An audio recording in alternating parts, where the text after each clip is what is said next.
Hello, welcome to the Bag Hag Digest. Hello beautiful bag lovers, it's Trina here, and today I'm going to share with you some bags that I am no longer attached to, both physically and mentally, from my pre-YouTube days. The majority of the time when I purchase handbags, I buy them sight unseen from the pre-loved market, and that's simply because actually, I'm going to do a video on this.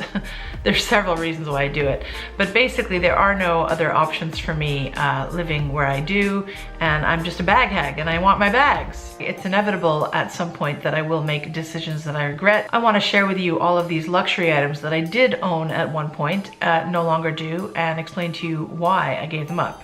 Maybe that'll help in your own decision making. So here we go. A lot of these items are vintage or older models of things, but if I do find links to them where you can buy them on the pre-loved market still, I'll link them below for you. So first are a few items from Chanel. The first is this metallic wallet that I purchased secondhand. I bought it because I wanted something from Chanel. I wanted something cute and compact, and this item fit the bill, literally.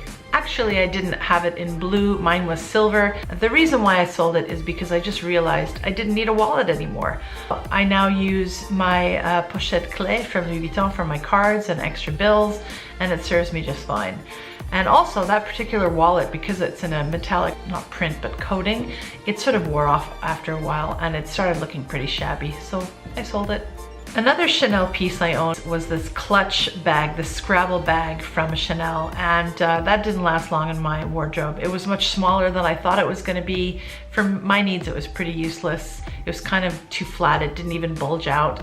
And the coloring, the camel coloring, I found just looked a bit dirty. I guess the one I had was dirty or used, or maybe that was just the original color, I don't know. But that one came and went very quickly. And then I bought this plastic number, this tote from Chanel that was trendy for a very short time. I purchased it because I got a really good deal on it and thought I would have a specific need that could be fulfilled by buying this. But when I bought it, even though I had read the description correctly in terms of the sizing, in fact it was much smaller than I thought it was going to be, and it turned out to be completely useless. So that one went. Goodbye. Now, I've always kind of wanted a Chanel flap just because it's a Chanel flap. So when I found this orange chocolate bar flat bag from Chanel on the secondhand market for the prices being sold at, I couldn't say no. It didn't last long, not because of the crazy color and not because of the condition. It was pretty old. I managed to clean it up to look quite good, and it looked nice on me. And even though I'm not an orange lover, I actually do have some orange pieces, and it does add a pop of color to your outfit. But because they're in that reissue style that has no leather wrapped within the straps, it basically was slipping off my shoulder all the time, and I couldn't wear it crossbody, it was too short. So that one left. Also from Chanel, I got this black keyboard bag, which is kind of funky, I think, retro old style keyboard numbers. But that one, again, was too small. I couldn't adjust the straps, so off she went. And lucky me, these last two items I mentioned from Chanel, I actually sold for a higher price than I bought them for, so bonus. Okay, and now on to Louis Vuitton. Everybody knows the Louis Vuitton Pochette Accessiores. So I hopped on the bandwagon and purchased this bag, and actually did find it quite versatile. But I also have this little guy here, which is almost the same size, a little bit lower. This one can be dressed up a bit more, whereas the Pochette Accessiores cannot. So I said goodbye. I found it was a bit redundant, and yeah. Hope the new owner likes it more than I did. Another Louis Vuitton bag that I owned and no longer own is the Damier Ebene print favorite MM size bag. The reason I sold it was, again, one of redundancy, or so I thought, although it does hold more than this one. The strap was too short, and that was one of the two main reasons I sold it, but I realized in retrospect I could have changed out the strap. However, the other issue was it was a magnetic flap, and while that magnetic flap was secure and made using the bag really fast and easy, I didn't feel confident at the time without having a zipper, so I just passed that one on. But I do regret that because that bag was really good, really versatile.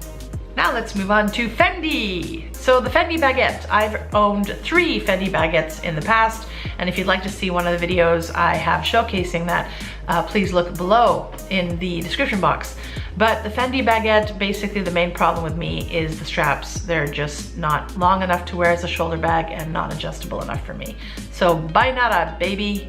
Proenza Schouler is next. And my first Proenza Schouler was this wallet on a chain. I still am into the wallet on a chain movement, and I really liked this particular bag because of its styling and also because of the great organization inside the bag, and the mirror, everything was just fantastic. However, the chain was of course too short as usual, so I changed out the chain, but the chain that I changed it with would basically slip and slide through the bag, so whenever I walked, the bag would sort of like rotate. Proenza Schouler PS1 bags have these 2 straps going out, and I do have another couple of Proenza Schouler bags with those 2 straps. I do think they're annoying. I don't like the look of just having them open, and getting them in and out all the time just bothered me. So I ended up selling that bag because I think at the time that's when I bought my Kenzo bag, and I like that one better. So goodbye, Proenza Schouler. And interestingly, I keep saying I hate orange, but this one was orange too. I don't know why I keep buying orange bags. It's like the 3rd orange bag I've owned. Maybe I do have an orange fetish, and I don't like the fact that I have that fetish. I don't know. Okay, the next bag is Balenciaga. So I had this city bag. I bought it secondhand. It was in rough condition. And here's the deal. I just don't think Balenciaga bags wear well. I think they look just worn and tatty. Too early to have paid that much money for them, assuming you're buying new. Of course, I never pay a lot of money for my bags, but in any case, I thought it looked pretty shabby, so I passed that one on. Okay, so Chanel, Fendi, Louis Vuitton, Balenciaga, Proenza Schouler. What's next? Chloe. Yes, I had the C by Chloe. That's a derivative brand of Chloe. I think it's a little bit more affordable, but I had this Daytripper bag that had a hot moment in the past, and I really liked this bag actually. The one I had was not exactly the same as this model. It was black with some patent inserts, and I did like it, but I decided that I would pass it on because I wasn't using it as much as I thought I would.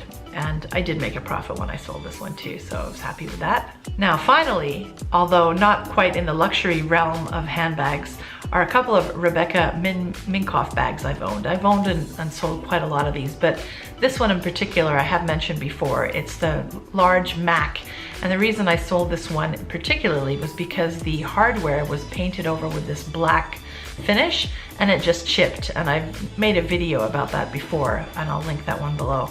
But I think it's better to stick with standard hardware, because most of the hardware you get that is not a traditional metal is probably going to be coated, and eventually, no matter how good the quality is, eventually it will chip off unless it's infused somehow through and through the metal, and if it is, that might weaken the structure of it, so not a fan.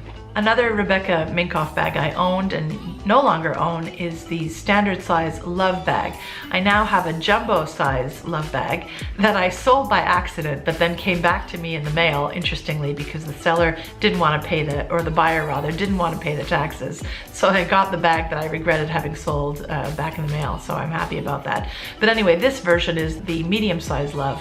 And I just think that it fell crossbody too short on me, and it looked big, but like a lot of bags with the same structure, it looks bigger than it actually is. The insides were actually quite small in terms of what it could hold. The one that I have now in the jumbo size has a much better print, in my opinion. It's got the geo print as opposed to the quilting that's really trying to imitate Chanel a little too much, I think. Now I have oodles of other bags I've bought and sold over the years before I started my YouTube channel, such as those from Coach, from Michael Kors, Kate Spade, those kind of bags. But this video would go on forever if I talked about them. So I'll stop here. So I hope you enjoyed this video and it added something of value to your life. Please click the like button and subscribe, darling, subscribe. And click that notification bell if you want to hear more from me in the future. Bag Hag, signing out.